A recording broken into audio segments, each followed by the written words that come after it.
Hello दोस्तों, दर्द भरी हिंदी कहानियाँ में आप सभी का बहुत बहुत स्वागत है। आगे बढ़ने से पहले यदि आपको यह कहानी पसंद आए तो प्लीज़ वीडियो को लाइक करें, शेयर करें और हमारे चैनल को सब्सक्राइब करना ना भूलें। तो चलिए बिना देर के हुए कहानी की शुरुआत करते हैं। रजनी पत्रिका लेकर बैठी थी कि तभी कॉल बेल की घंटी बजी। दरवाज़ा खोला तो सामने उसकी बचपन की सहेली शोभा खड़ी थी। शोभा उसके स्कूल से लेकर कॉलेज तक की सहेली थी। अब सोहन के सबसे घनिष्ठ मित्र विनोद की पत्नी थी और एक टीवी चैनल में काम करती थी। रजनी के मन में कुछ देर पहले तक शांति थी, अब उसकी जगह खींचने ले ली थी। फिर भी उसे दरवाज़ा खोल हंसकर स्वागत करना पड़ा। अरे तू कैसे याद आई, आज जल्दी से अंदर आ। शोभा ने अंदर आकर पैनी नज़रों से पूरे ड्राइंग रूम को देखा। रजनी ने ड्राइंग रूम को ही नहीं पूरे घर को सुंदर ढंग से सजा रखा था, खुद भी खूब सजी धजी थी। फिर शोभा सोफे पर बैठते हुए बोली, इधर एक काम से आई थी, सोचा तुमसे मिलती चलूं। कैसी है तू? मैं तो ठीक हूँ, तू अपनी सुना। सामने स्टैंड पर रजनी के बेटे का फ्रेम में लगा फोटो रखा था। उसे देखती शोभा ने कहा, तेरा बेटा तो बड़ा हो गया है। हाँ, मगर बहुत शैतान है, सारा दिन परेशान किए रहता है। शोभा ने देखा कि यह कहते हुए रजनी के उजले मुख पर गर्व झलक आया है। घर तो बहुत अच्छी तरह सजा रखा है, लगता है बहुत सुघड़ गृहिणी बन गई है। क्या करूँ, काम कुछ है ही नहीं तो घर सजाना ही सही। अब तो बेटा बड़ा हो गया है, नौकरी कर सकती हो। मामूली ग्रेजुएशन डिग्री है मेरी। मुझे कौन नौकरी देगा? फिर सबसे बड़ी यह कि इनको मेरा नौकरी करना पसंद नहीं। तू सोहन से डरती है, इसमें डरने की क्या बात है? पति पत्नी को एक दूसरे की पसंद नापसंद का ख्याल तो रखना ही पड़ता है। शोभा हंसी। अगर दोनों के विचारों में जमीन आसमान का अंतर हो तो? यह सुनकर रजनी झुंझला गई तो वह शोभा से बोली, अच्छा तू यह बता कि छोटा विनोद कब ला रही है? शोभा ने कंधे झटकते हुए कहा, मैं तेरी तरह घर में आराम का जीवन नहीं काट रही। टीवी चैनल का काम आसान नहीं, भरपूर पैसा देते हैं तो दम भी निकाल लेते हैं। शोभा की यह बात रजनी को अच्छी नहीं लगी, फिर भी चुप रही क्योंकि शोभा की बातों में ऐसी निरस्ता होती थी। रजनी की शादी मात्र 20 वर्ष की आयु में हो गई थी।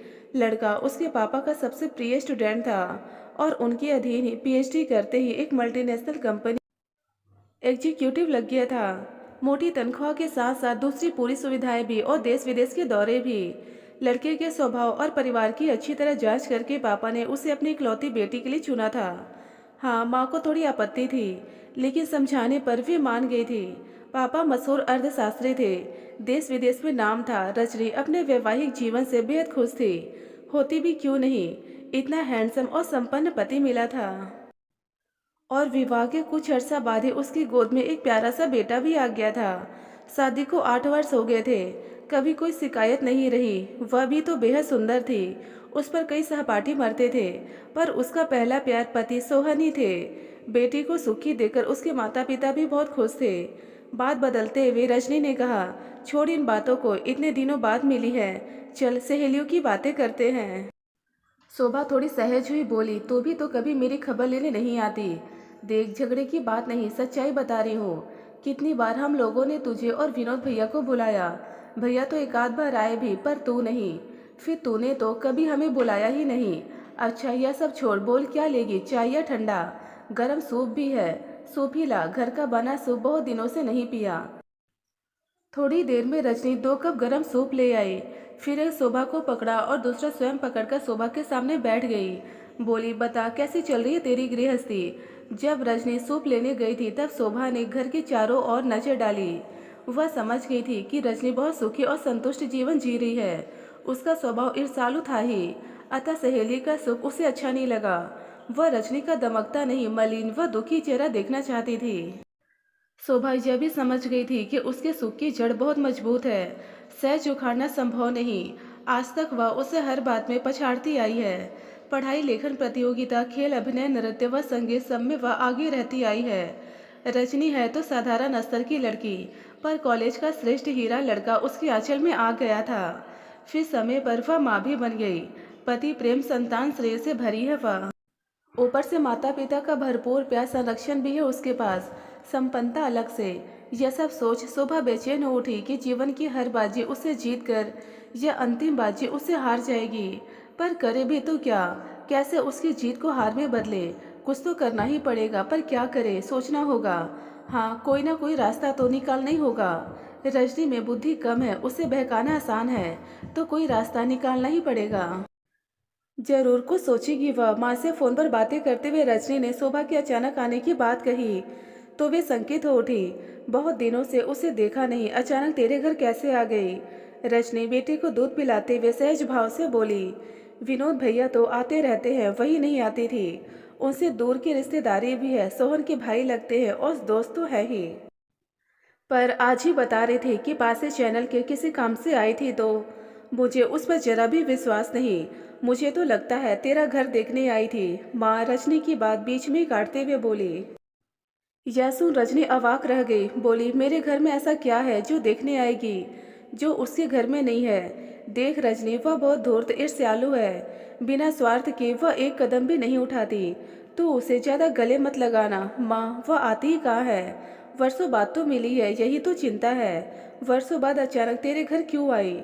रजनी हंसी। ओह माँ, तुम भी कम संकालू नहीं हो। अरे बचपन की सहेली से मिलने को मन किया होगा। क्या बिगाड़ेगी मेरा? मैं यह नहीं जानती वह क्या करेगी, पर वह कुछ भी कर सकती है। मुझे लग रहा है वह फिर आएगी। ज्यादा घुलना नहीं, जल्दी विदा कर देना। बातें भी सावधानी से करना। अब रजनी भी घबराई। ठीक है माँ। माँ की आशंका सच हुई। एक दिन फिर आ धमकी शोभा। रजनी थोड़ा संकित तो हुई, पर उसका आना बुरा नहीं लगा। अच्छा लगने का कारण यह था कि सोहन ऑफिस के काम से चेन्नई गए थे और बेटा स्कूल। बहुत अकेलापन लग रहा था। उसने शोभा का स्वागत किया। आज वह कुछ शांत सी लगी। इधर उधर की बातों के बाद अचानक बोली, तेरे पास तो बहुत सारा खाली समय होता है, क्या करती है तब? रजनी हंसी। तुझे लगता है खाली समय होता है, पर होता नहीं। बाप बेटे दोनों की फरमाइशों के मारे मेरी नाक में दम रहता है। जब सोहन बाहर रहता है तब, हाँ, तब थोड़ा समय मिलता है। जैसे आज वे चेन्नई गए हैं तो काम नहीं है। उस समय मैं किताबें पढ़ती हूँ। तुझे तो पता है मुझे पढ़ने का कितना शौक है। पढ़ तो रात में भी सकती है। रजनी सतर्क हुई। क्यों पूछ रही है? देख रजनी, तू इतनी सुंदर है कि 20-22 से ज़्यादा की नहीं लगती। अभिनय, डांस भी आता है। हमारे चैनल में अपने सीरियल बनते हैं जिसके लिए नायिका की खोज चल रही है। सुंदर भोली सी कॉलेज स्टूडेंट का रोल है। तुझे तो दौड़कर ले लेंगे। कहे तो बात करो। रजनी हंसने लगी। तू पागल तो नहीं हो गई है? क्यों, इसमें पागल होने की क्या बात है? कॉलेज स्कूल की बात और है, सीरियल की बात और। ना बाबा ना, मुझे घर से फुर्सत नहीं। फिर मैं टीवी पर काम करूँ, यह कोई पसंद नहीं करेगा। अरे पैसों की बरसात होगी। तू क्या सोहन से डरती है? उनकी छोड़, उनसे पहले माँ पापा ही डांटेंगे। फिर अब तो बेटा भी बोलने लग गया है। मुझे पैसों का लालच नहीं है, पैसों की कोई कमी नहीं है। सोहन है, पापा है। शोभा समझ गई कि रास्ता बदलना पड़ेगा। अतः फिर सामान्य बातें करते करते अचानक बोली, तू सोहन पर बहुत भरोसा करती है ना? यह सुन रजनी अवाक रह गई।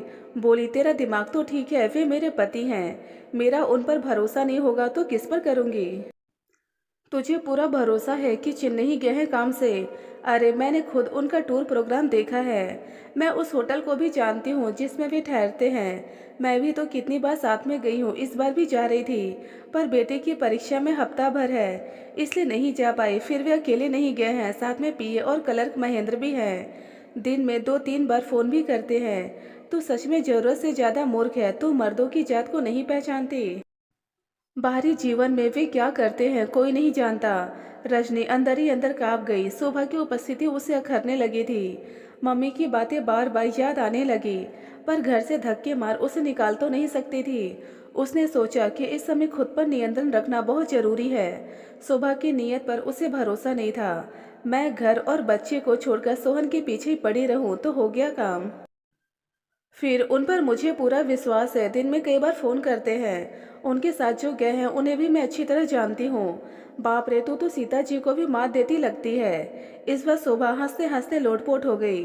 फोन वे करते हैं, तुझे क्या पता कि चेन्नई से कर रहे हैं या मनाली की खूबसूरत वादियों में किसी और लड़की के साथ घूमने? हिल गई रजनी। यह क्या बकरी है? मेरे पति ऐसे नहीं है, सभी मर्द एक जैसे होते हैं। विनोद भैया भी ऐसे नहीं है। ठीक है, मैं बताती हूँ कैसे परखेगी। जब वे टूर से लौटे तो उनके कपड़े चेक करना, किसी महिला के केस मेकअप के कोई दाग, फीमेल इत्र की गंध है या नहीं। 2-4 बार अचानक ऑफिस पहुंच जा। छी छी, कितनी गंदी है तेरी सोच। मुझे अब विनोद भैया पे तरस आ रहा है। अपना घर, विनोद भैया का जीवन बिगाड़, चैन नहीं। अब मेरा घर बर्बाद करने आई है। तू जा, मेरे सिर में दर्द हो रहा है, मैं सोऊंगी। शोभा का काम हो गया था, अतः वह हंसकर खड़ी हो गई। बोली, जी भरकर सो ले, मैं जा रही हूँ। शोभा तो हंसती हुई चली गई, पर रजनी खूब रोई। जब बेटा स्कूल से आया तो उसे लेकर सीधे माँ के पास चली गई। माँ ने उसे आते देख समझ गई कि जरूर कोई बात है, पर उस समय कोई बात नहीं की। बेटे और उसे खाना खिलाने बैठाया, फिर बेटे को सुलाने के बाद भी बेटी के पास बैठी। अब बोल, क्या बात है? रजनी चुप रही। क्या आज भी शोभा आई थी? उसने हाँ में सिर हिलाया। मैंने तुझे पहले ही सावधान किया था कि वह अच्छी लड़की नहीं है। वह जिस थाली में खाती है उसी में छेद करती है। हाँ, उसकी माँ सौतेली है, यह ठीक है, पर उसकी सगी माँ से भी अच्छी है। जब तक वहाँ रही एक दिन उसे चैन से नहीं रहने दिया। बाप से झूठी शिकायतें कर घर को तोड़ने की कोशिश करती रही, पर उसके पापा समझदार थे, बेटी की आदत को जानते थे और अपनी पत्नी पर पूरा विश्वास था। इसलिए शोभा अपने मकसद में कामयाब न हुई।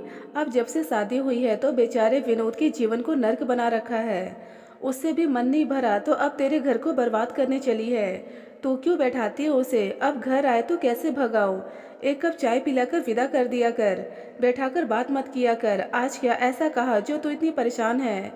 रजनी ने पूरी बात बताई तो वे संकित हुई और गुस्सा भी आया। वे अपनी बेटी को जानती थी कि उसे चालाकी नहीं आती है। उसके घर को तोड़ना बहुत आसान है। फिर बोली, क्या तू यही मानती है कि सोहन चेन्नई नहीं गया है? नहीं, मुझे उन पर पूरा विश्वास है। महेंद्र भी तो साथ है, या तो शोभा कह रही थी। फिर भी तू विचलित है क्योंकि संदेह का कांटा वह तेरे मन में गहरे उतार गई है। देख, संदेह एक बीमारी है। अंतर इतना है कि इसका कोई इलाज नहीं है। दूसरी बीमारियों की दवा है, उनका इलाज भी किया जा सकता है, पर संदेह का नहीं। शोभा ने यह बीमारी तुझे लगाई है। अब अगर तुझसे सोहन को लगे और वह तुझ पर शक करने लगे, तब क्या करेगी? कांप गई रजनी। मुझ पर क्यों नहीं? उसके पीछे तू क्या करती है उसे क्या पता? हफ्ता हफ्ता बाहर रहता है, तब तो एकदम आज़ाद होती है। जब तू उस पर शक करेगी तो वह भला क्यों नहीं कर सकता? रजनी अचंभित रह गई। देख, पागल मत बन, दूसरे की नहीं अपने मन की आवाज़ सुनकर चल। तो उस जैसी नहीं है, तेरे साथ तेरा बच्चा है, तू साधारण स्तर की पढ़ी लिखी है। बाहरी समाज का तुझे कोई अंदाजा नहीं है। अगर वह खाई खेली लड़की विनोद से तलाक भी ले ले तो भी उसे कोई फर्क नहीं पड़ेगा।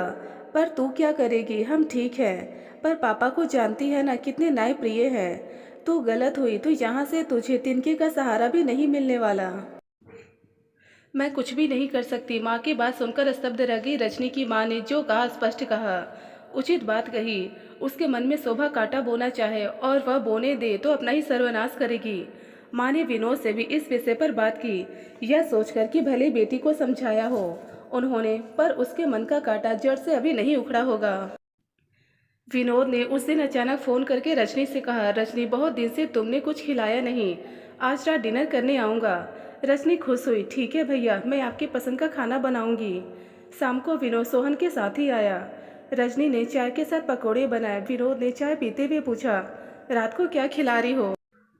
आपकी पसंद के हिसाब से पालक पनीर, सूखी गोभी, बूंदी का रायता और लच्छा पराठे। और कुछ चाहें तो? नहीं नहीं, बहुत बढ़िया मेन्यू है। तुम बैठो। हाँ सोहन, तू एक काम कर, रबड़ी ले आ। सोहन रबड़ी लेने चला गया तो विनोद ने कहा, रजनी आराम से बैठकर बताओ पूरी बात क्या है। रजनी चौंकी, क्या भैया? सोहन को लग रहा है तुम पहले जैसे सहज नहीं हो। उसे तुम्हारे व्यवहार से कोई शिकायत नहीं है, पर उसे लगता है तुम पहले जैसे खुश नहीं हो। लगता है कुछ है तुम्हारे मन में। रजनी चुप रही। रजनी, तुम चुप रहोगी तो तुम्हारी समस्या बढ़ती ही जाएगी। बात क्या है? क्या सोहन के किसी व्यवहार ने तुम्हें आहत किया है? नहीं, वे तो कभी तीखी बात करते ही नहीं। पति पत्नी का रिश्ता बहुत सहज होते हुए भी बहुत नाजुक होता है।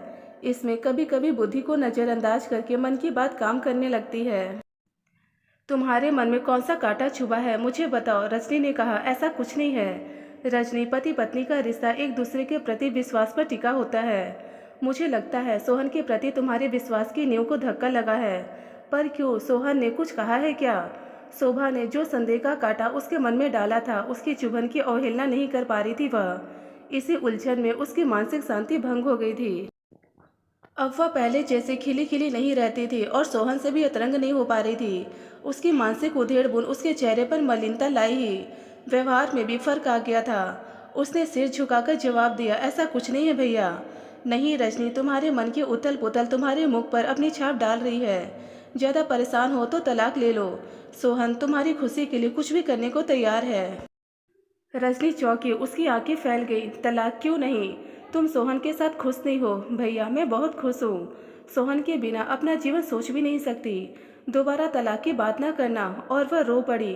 तो फिर पहले जैसा भरोसा विश्वास क्यों नहीं कर पा रही हो उस पर? उसे कभी कभी तुम्हारी आंखों में संदेह क्यों दिखाई देता है? मैं समझ रही हूँ, पर अपने मन से कांटा नहीं निकाल पा रही हो ना? यह कांटा शोभा ने बोया है। वह फिर चौंकी। विनोद को उसने असहाय नजरों से देखा। रजनी, कुछ औरतें ऐसी होती है जो ना तो अपने घर को बसा पाती है और न ही दूसरे के बसे घरों को सहन कर पाती है। उन्हें उन घरों को तोड़ने में ही सुख मिलता है। शोभा उनमें से एक है और तुम उसके शिकार हो। उसने चांदनी का घर भी तोड़ने के कगार पर लाके खड़ा किया था। मुश्किल से संभाला था उसे। अब उसके लिए वहां के दरवाजे बंद हैं तो तुम्हारे घर में घुस गई। तुम ही बताओ, पहले कभी आती थी, अब बार बार क्यों आ रही है? सिहर उठी रजनी। यह क्या भयानक भूल हो गई उसे? अपने सुखी जीवन में अपने ही हाथों ही आग लगाने चली थी। सोहन जैसे पति पर संदेह, वह भी कब तक सहेंगे? उसे पापा माँ तो उसे एकदम सहारा नहीं देंगे। फिर बोली, भैया शोभा तो बीमार है, हाँ मानसिक रोगी तो है ही, पर तुम अपने को और अपने घर को बचाना चाहती हो तो अभी भी समय है, संभल जाओ। सोहन को अपने से उकताने पर मजबूर मत करो। जितना नुकसान हुआ है जल्दी उसकी भरपाई कर लो। वह मैं कर लूंगी, पर आप, मेरा तो दाम्पत्य जीवन कुछ है ही नहीं। घर भी नौकर के भरोसे चलता है और चलता रहेगा। भैया मैं कुछ करूं? विनोद हंसा। क्या करोगी? पहले अपना घर ठीक करो। कर लूंगी, पर आपके लिए भी सोचती हूँ। लो, सोहन रबड़ी ले आया। विनोद बोला, शांति प्यार लगाओ, जो रजनी के हाथ से निकल रहे थे। अब उसने फिर उन्हें कसकर पकड़ लिया। मनी मन शपथ ली कि अब सोहन पर कोई संदेह नहीं करेगी। फिर सबसे पहला काम उसने जो किया वह था सोहन को सब खुलकर बताना।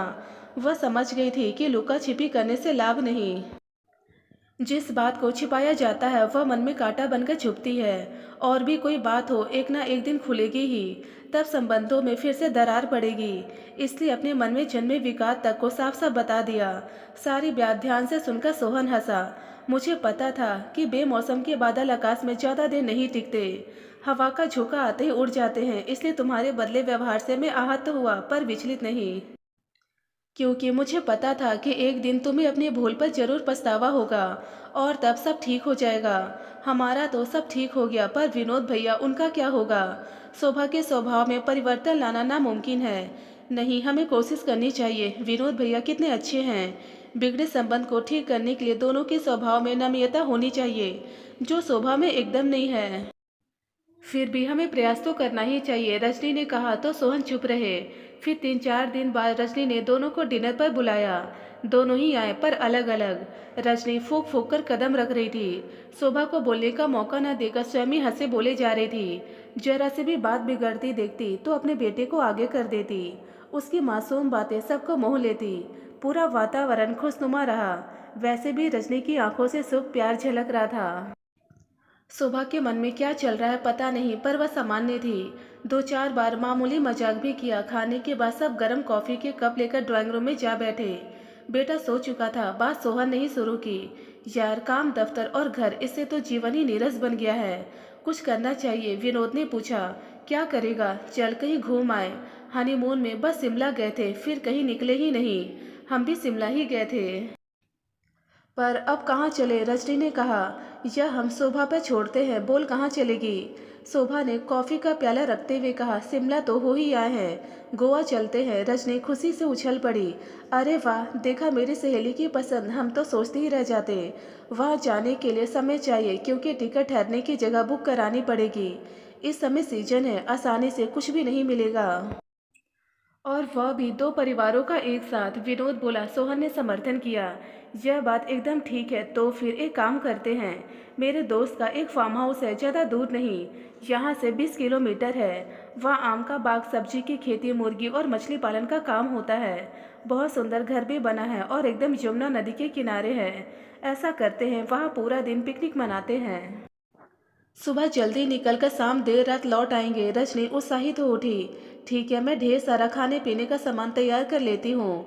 कुछ नहीं करना, वहाँ का केयर टेकर बढ़िया कुक है। शनिवार सुबह ही वे निकल पड़े। आगे पीछे 2 कारें फार्म हाउस के गेट पर रुकी। चारों ओर हरियाली के बीच एक सुंदर कॉटेज थी। पीछे यमुना नदी बह रही थी। बेटा तो गाड़ी से उतरते ही पके लाल टमाटर तोड़ने दौड़ा। थोड़ी देर में गर्म चाय आ गई। सुबह की कुनकुनी धूप सेकते सब चाय पीने लगे। बेटे के लिए गर्म दूध आ गया था। रजनी ने कहा, भैया इतने दिनों तक हमें इतनी सुंदर जगह से वंचित रखा, यह तो अन्याय है। विनोद हंसा, मैंने सोचा था जैसा फूल पौधे नदी हरियाली कुनकुनी धूप हम मोटे दिमाग वालों के लिए है, बुद्धिमानों के लिए नहीं। ऐसे खुले वातावरण में सबके साथ आकर शोभा भी खुश हो गई थी। उसके मन की खुंदक समाप्त हो गई थी। अतः वह हंसकर बोली, तू समझी कुछ? यह व्यंग्य मेरे लिए है। सोहन बोला, तेरा दिमाग भी तो मोटा है। तू कितना आता है यहाँ? जब भी मौका मिलता है यहाँ चला आता हूँ। ध्यान से देखेगा तो मेरे लैंडस्केपों में तुझे यहाँ की झलक जरूर दिखेगी। देखना, यहाँ काम करने वाले सब लोग मुझे जानते हैं। शोभा चौकी। तो क्या कभी कभी जो देर रात लौटते हो तो क्या यहाँ आते हो? हाँ, यहाँ आकर फिर दिल्ली के हंगामे में लौटने को मन नहीं करता। बड़ी शांति है यहाँ। तो तेरी कविताएं भी क्या यहीं की उपज है? सब नहीं, अधिकतर। शोभा की आंखें फैल गई। क्या तुम कविताएं भी लिखते हो? मुझे तो पता ही नहीं था। 3 काव्य संग्रह निकल चुके हैं। एक पर पुरस्कार भी मिला है। तुझे पता इसलिए नहीं है क्योंकि तूने कभी जानने की कोशिश ही नहीं की कि हीरा तेरे आंचल से बंधा है। तेरी सौत कोई हाड़ मांस की महिला नहीं, यह कविता और चित्रकला है।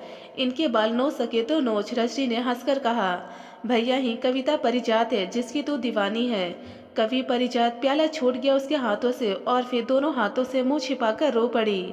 रजनी कुछ समझाने जा ही रही थी मगर सोहन ने रोक दिया। कान में कहा, रोने दो, बहुत दिनों का बोझ है मन पर, अब हल्का होने दो, तभी नॉर्मल होगी।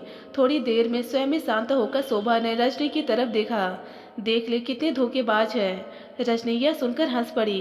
कितनी भी अकड़ दिखाओ शोभा, पर प्यार तो तुम विनोद से ही करती हो। ये सारी हरकतें तुम्हारी विनोद को खोने के डर से ही थी।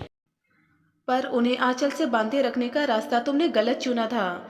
विनोद बोला, छोड़ यार, अब हम दूसरा हनीमून गोवा चलकर ही मनाते हैं। जब भी टिकट और होटल में जगह मिलेगी तभी चल देंगे। और शोभा शर्माते हुए विनोद के गले लग गई। रजनी और सोहन की आंखें भी खुशी से नम हो गई। दोस्तों, यदि आपको कहानी पसंद आई तो प्लीज़ हमें कमेंट बॉक्स में कमेंट कर अपने विचार जरूर बताएं। ढेरों पारिवारिक और शिक्षाप्रद कहानियाँ सुनने और पढ़ने के लिए हमारे चैनल दर्द भरी हिंदी कहानियाँ को जरूर सब्सक्राइब करें। धन्यवाद दोस्तों।